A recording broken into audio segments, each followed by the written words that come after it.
अगर आपको लगता है कि पेट्रोल की कीमतें बढ़ने से हमारे ऊपर एक अजाब आ रहा है महंगाई का, तो अभी तो अजाब आना बाकी है। जो असली अजाब आ रहा है हमारे ऊपर वो अगले आने वाले 3 से 6 महीनों के अंदर आएगा। और यहाँ पर मैं कोई प्रोडिक्शन नहीं कर रहा, यहाँ पर मैं आपको फैक्ट्स बता रहा हूँ। फैक्ट्स ये कहते हैं कि स्ट्रेट ऑफ हॉर्मोज के बंद होने से दुनिया के अंदर फर्टिलाइजर यूरिया की मिकदार 50% कम हो गई है। और साथ ही साथ स्ट्रेट ऑफ हॉर्मोज से सिर्फ ऑयल नहीं गुजरता, यहां से पूरी दुनिया का 50 से 60% सल्फर आता है। और ये सल्फर इस्तेमाल होता है यूरिया के अंदर, खाद के अंदर, फर्टिलाइजर के अंदर। और साथ ही साथ यही सल्फर इस्तेमाल होता है आपकी मेडिसिन, आपके फार्मा इंडस्ट्री के अंदर, आपके रेयर अर्थ मिनरल्स के एक्सट्रैक्शन के अंदर, जिसमें आपकी चिप्स, आपकी बैटरीज, आपकी इलेक्ट्रिक गाड़ियों के सामान और इस तरह की बहुत से ऐसे इक्विपमेंट्स बनते हैं। अब आपको जो अजाब की मैं बात कर रहा हूं ये है खाने की किल्लत, फूड क्राइसिस। और ये एकदम से नहीं आपको नजर आएगा। आपको पेट्रोल की कीमत तो बढ़ते हुए एकदम से नजर आ गई है, लेकिन आपको खाने की कीमतें बढ़ते हुए एकदम से नजर नहीं आएंगी। ये एकदम से हम पर हिट होगा और आने वाले 3 से 6 महीनों में हिट होगा। और जब ये हम पे हिट होगा तो हम में से बहुत से लोगों को संभलने का मौका नहीं मिलेगा। एक बात को समझिएगा कि इस वक्त दुनिया की 50% यूरिया और खाद की मिकदार जो है ना, उनकी सप्लाई है वो डिस्टर्ब हो गई है पूरी दुनिया के अंदर। और इसकी वजह से बहुत सी ऐसी दुनिया के ममालिक हैं जहां पे फसलों का सीजन चल रहा है, और अगर उनको यूरिया नहीं मिलेगी, उसके साथ साथ उनको डीजल और पेट्रोल भी नहीं मिलेगा, तो वो अपनी फसल को उगा नहीं सकेंगे, अपनी फसल को प्रोसेस नहीं कर सकेंगे। इसी की वजह से जैसे आपने पेट्रोल और डीजल के अंदर उसकी कीमतों में इजाफा देखा बढ़ता हुआ 30%, 40%, 50%, डिपेंड करता है आप किस मुल्क में बैठे हो।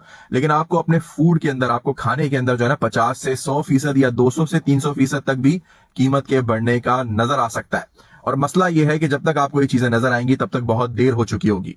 स्ट्रेट ऑफ हॉर्मोज इस वक्त जो है ना 2 से 2.5 हफ्ते उसको हो गए हैं बंद हुए हुए। अगर अल्लाह करे कि वो खुल जाए दोबारा से, अल्लाह करे कि वो खुल जाए, लेकिन फिर भी अगर वो आज खुल भी जाती है तो भी ये जो 2 से 3 हफ्ते का अरसा गुजरा है इसने हमें महीनों तक असरअंदाज करना है।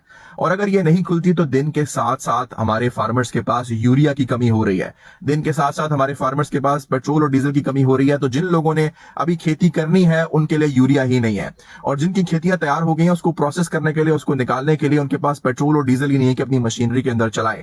इस सारी चीजों का इंपैक्ट आप जोड़ें ट्रांसपोर्ट के कॉस्ट के साथ, जिनके पास पेट्रोल और डीजल नहीं है इन सामान को अपने आप तक, हमारे तक पहुंचाने के लिए।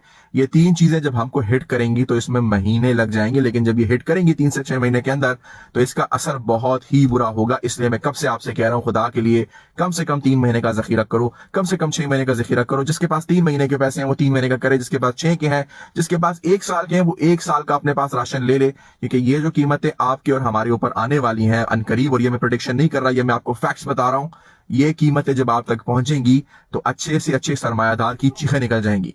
उसकी वजह यह है कि अगर आपके किचन का बिल इस वक्त 25,000 रुपए है तो वो 50,000 या 75,000 रुपए एकदम से हो जाए और फिर वो कम होने का नाम ना ले, वो बढ़ता रहे आगे, तो मुझे बताएं कि आप में से कितने लोग उसको अफोर्ड कर सकेंगे। भलाई इसी में है कि हम समझें इस वेरी क्रिटिकल सिचुएशन को और हम उसके लिए तैयारी करें, अपने लिए राशन जमा करें, क्योंकि आगे बहुत से लोग इसको बर्दाश्त नहीं कर सकेंगे और फिर एक दूसरे की जान को पहुंचेंगे जब वो अपने बच्चे के लिए के पेट में दाना भी नहीं डाल सकेंगे।